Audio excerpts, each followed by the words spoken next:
In a remarkable turnaround of fortunes, the news for Xpeng over the last 6 months has just been quite incredible. I don't think anyone predicted what we're seeing today. Hello, my friends. Welcome to the channel. I'm Sam Evans. You're watching the Electric Viking. Great to have you with us. Xpeng had its best quarter ever in the third quarter of 2024. It's still made a loss, but its loss was pretty low. Here's some context. NIO lost $645 million in the third quarter and sold less cars. Xpeng, even though it sells cars at a significantly lower price than NIO, it actually only lost around 200 million, which is a pretty staggering number. Considering the reality here that Xpeng have an incredible number of pre-orders, not only for cars, but also for their flying cars, more than 10,000 for their flying car at a price of over $200,000 and around 80,000 pre-orders for their EVs. They've never had more pre-orders by a factor of 10. This has never happened before. Suddenly, the Xpeng car company is in a completely different position. Xpeng's CEO commented on this. Before I mention that though, we should have a look at Xpeng. Xpeng just delivered 10,000 of the P7 Plus 20 days after launching it. Context here, guys. If Tesla did this, or if Lucid or Rivian did this, right? If they delivered more than 10,000 of any vehicle within 20 days of launching it, people would just be thinking, wow, what the hell? This is the next Tesla. That's what people would be saying in the US. You've got to admit, there would be some hyperbole going on in the US. Now, I'm not saying that Xpeng are the next Tesla. I'm just presenting you with the facts, and they are this. Xpeng got more than 32,000 pre-orders within several hours of launching the new P7 Plus. And those pre-orders aren't stopping, for good reason. This car is an incredible deal. It's sort of like a station wagon, but looks like a sedan. It has massive boot space in the rear. It's similar boot space to a Tesla Model Y, but it's a sedan, and it's affordable. It has incredible software. This thing is selling even better than the Zeekr 7X. It is. That's just a fact. The Xpeng Mona has also been a remarkable sales success for the company. The Mona is around half the price at its lowest price point at around $17,000. And the Mona, as you can imagine, similar results have occurred. They got more than 30,000 pre-orders as well within a few hours of launching that car. It is insane value. If you compare the value of the BYD Seal to the Xpeng Mona, they are no comparison. The Mona is honestly probably the best value car in the world. And I really would challenge anyone. I've said this to numerous people.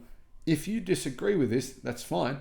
But what do you think is better value for $16,700 than the Xpeng Mona, which is the same size as a Tesla Model 3? It also has a hatchback boot as well, meaning its boot space is remarkable for a sedan. It's just, yeah. So you can see how things are changing quickly at the Xpeng Group. Sales have hit their highest point in history.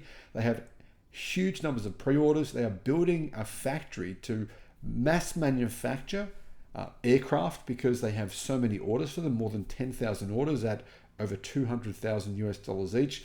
That is literally hundreds of millions of dollars right there. Now here's the thing.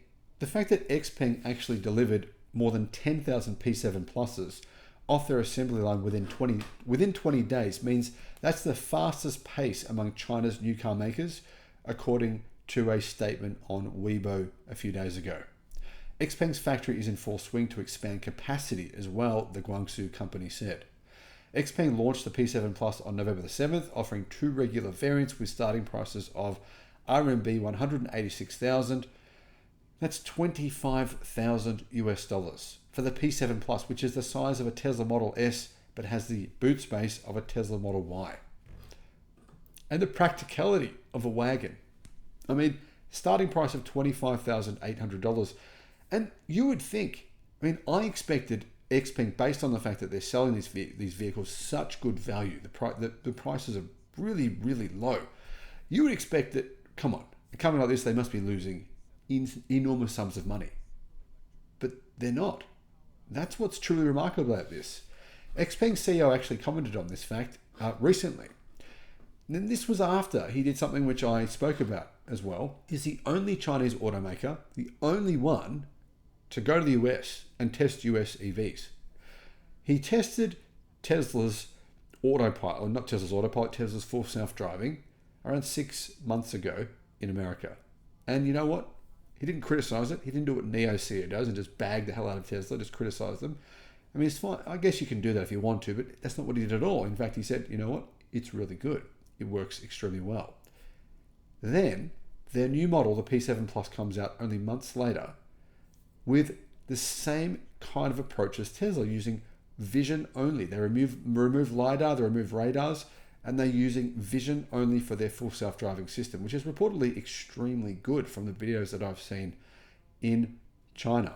Now, he also said that the company will break even sometime later in 2025. So President Brian Gu said strong demand for their new models and expanding into new overseas markets like Australia. I mean, I bought an Xpeng G6, will improve their profitability. And it will. I mean, here in Australia, the first 2 shipments of Xpeng's vehicles to Australia have sold out. The first 2 shipments have sold out, right? People are whining and moaning on Facebook because their cars haven't got to them yet. So you can see the demand is there, and the price is much higher than what it is in China.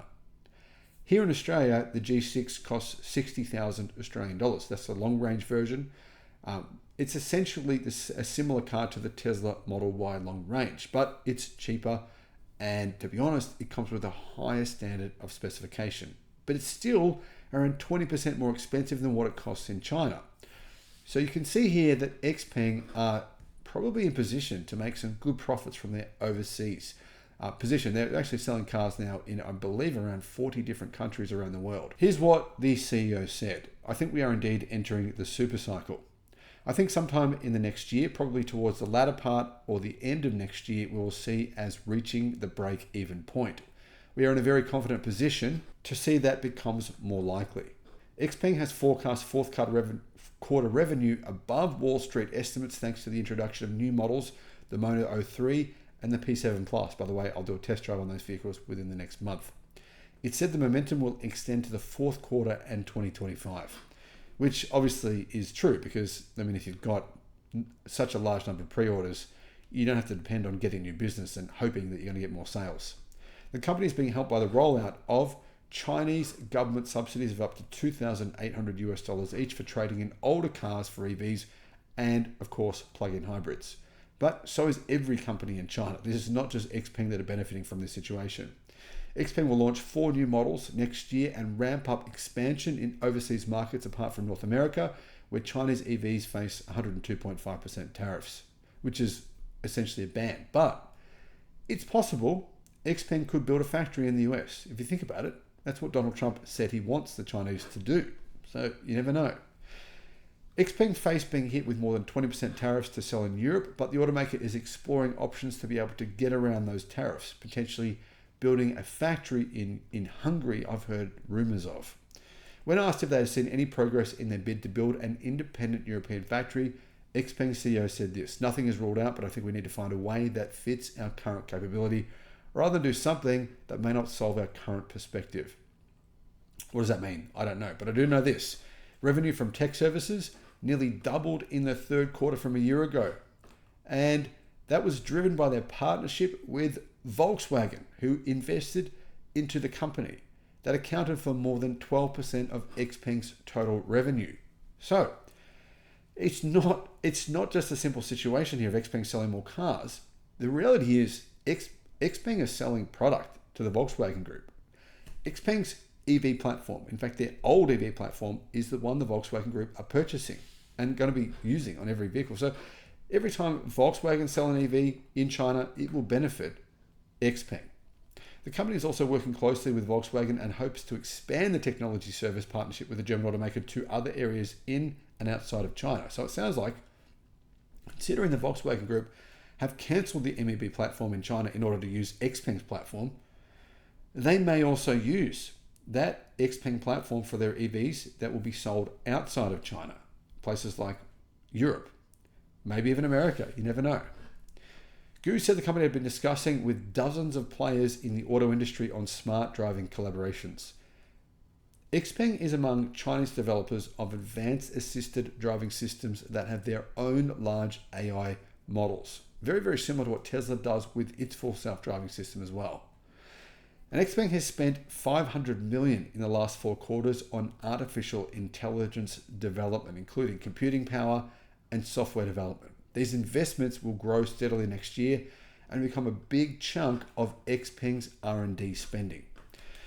Over the last few months, Xpeng's stock price has risen, of course, as a result of the improvement, massive improvement in the business, just dramatic turnaround. After 3 straight record months in a row of sales in China, to me, it looks like Xpeng are truly out of the woods, and they may in fact be the 3rd company worldwide after Tesla and BYD to break even selling electric cars and even to profit selling electric cars. Now, Xpeng know that in order to make a profit or even just to break even selling EVs, they need to sell a lot more, which is part of the reason for why they have the Mono 03. Several CEOs of car companies in China said that to break even, you've got to sell 500,000 vehicles a year. That, therefore, I believe is Xpeng's goal. Get to those numbers, and by virtue of the fact that you are making so many more vehicles, each vehicle becomes cheaper to produce. Essentially what that means is, if they can continue to grow the business as fast as they have been over the last few months, continue to work on their partnership with Volkswagen, which also includes sales of their platforms as well, then that will help Xpeng become potentially a true juggernaut when it comes to electric cars. Now, guys, I know a year ago I said different things, and I think that was fair because at that point in time, the company was in a completely different position.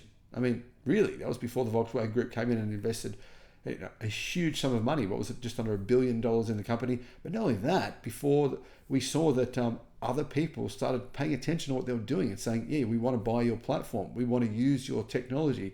It is actually industry leading.